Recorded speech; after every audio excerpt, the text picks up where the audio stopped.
নমস্কার, আমি সহেলি। সহেলির গল্পে সবাইকে ওয়েলকাম। আজ এসেছি নতুন একটা গল্প নিয়ে।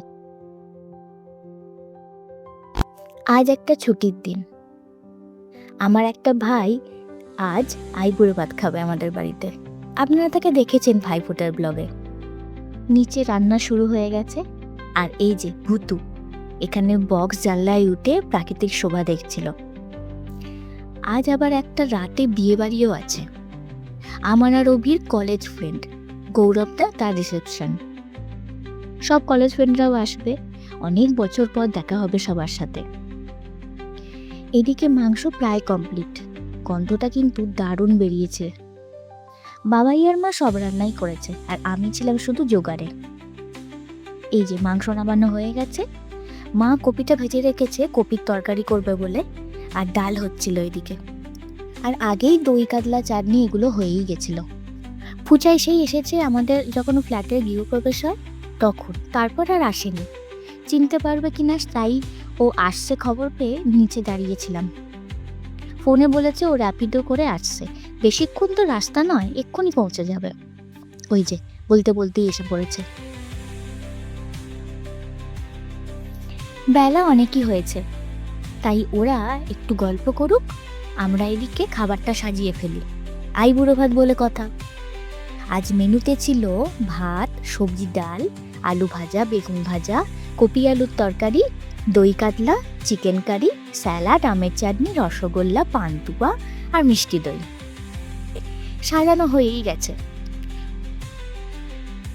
সাজানো হয়ে যেতেই ওকে বসে পড়তে বলি।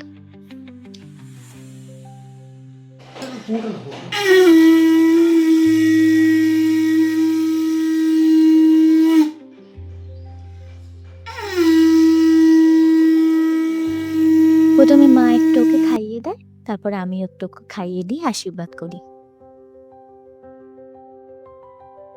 এক এক করে সব ভাই বোনেরা বড় হয়ে যাচ্ছে, আর বিয়ের বয়সও হচ্ছে। ওকে যখন খাবারগুলো সাজিয়ে দেওয়া হয়েছে, খেতে বসেই ফুচাই আগে ভেবেছিল কিভাবে এত খাবার খাবে, কিন্তু ওকে আগে বলে দেওয়া হয়েছিল নিজের ইচ্ছা মতো খাবার তুই তুলে নিয়ে খাস। একের পর এক আইবুড়ো ভাতও চলছে, আর এদিকে ওর বন্ধুরও অনেক বিয়ে চলছে, তাই হালকা আইটেমই করা হয়েছিল যাতে ও ভালোভাবে খেতে পারে। ফুচাইয়ের সাথে অভিও খেতে বসে পড়েছিল। ওদের খাওয়া হওয়ার পরে আমি, বাবাই আর মা খেতে বসেছিলাম। খাবার শেষে সবাই মিলে একটু গল্প করার পরে ফুচাই বাড়ি ফিরে গেছিল। আর যেহেতু আমার আজকে বিয়ে বাড়ি আছে, তাই আমি আমার স্টুডেন্টদেরও আগে একটু পড়িয়ে নিয়েছিলাম, কারণ ওদেরও আবার অ্যানুয়াল পরীক্ষা। এইবার রেডি হতে হবে। এই শাড়িটা বাবাই আমাকে আগের বছর অ্যানিভার্সারিতে দিয়েছিল, ওই বোনের রিসেপশনে পরেছিলাম, আর এই পরবো। তাড়াতাড়ি রেডি হতে হবে, সব বন্ধুরা আবার 8:30-এর মধ্যে চলে আসবে বলেছে। আমাদের যেতে হবে সেই উত্তরপাড়া। আমিও রেডি, আর অভিও প্রায় রেডি। বাইকে যেতেই সুবিধা, তাই বাইক করেই যাচ্ছিলাম উত্তরপাড়া বিয়ে বাড়ি। আমাদের আসার আগেই কয়েকজন আবার পৌঁছে গেছে। কৌস্তবদা আর আমরা একই সাথে পৌঁছই। উত্তরপাড়া ভদ্রকালী ইউথ ক্লাবে হয়েছিল এটা। এসে দেখি অর্কদা, আফসানাদি এসে পড়েছে, এখনো বাকি আছে কয়েকজন আসতে। যেহেতু সবাই আসেনি, তাই ওয়েট করতে করতে আমরা স্টারাত খেয়ে নিয়েছিলাম। স্টারাতে ছিল phuchka, chicken pakora, veg pakora, crispy chilli baby corn. কিছুক্ষণ পরে অন্তরা আর অর্জুনদাও এসে যায়। এবার আমরা যাচ্ছি ওপরে গৌরবদা আর তার বউয়ের সাথে দেখা করতে।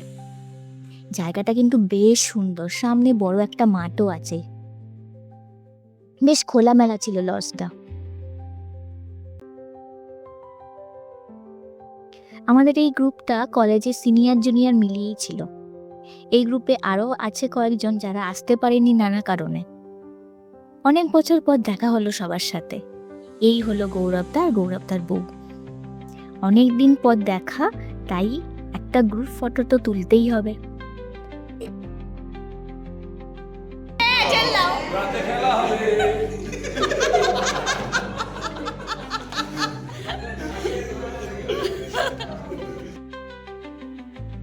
রাত হচ্ছে, তাই বুফে সিস্টেমে এটাই সুবিধে যে নিজের ইচ্ছে মতো তাড়াতাড়ি খেতে পারবো।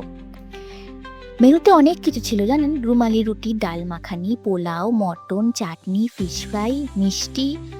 বেশ সবাই মিলে গল্প করতে করতে অনেকদিন পর খেয়েছিলাম।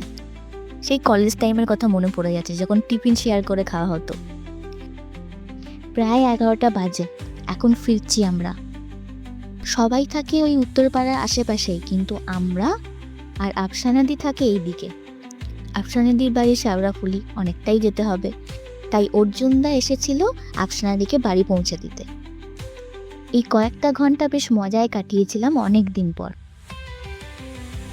আজ তাহলে গল্প এই পর্যন্তই, আবার আসবো অন্য কোনো গল্প নিয়ে। সবাই ভালো থাকবেন, নমস্কার।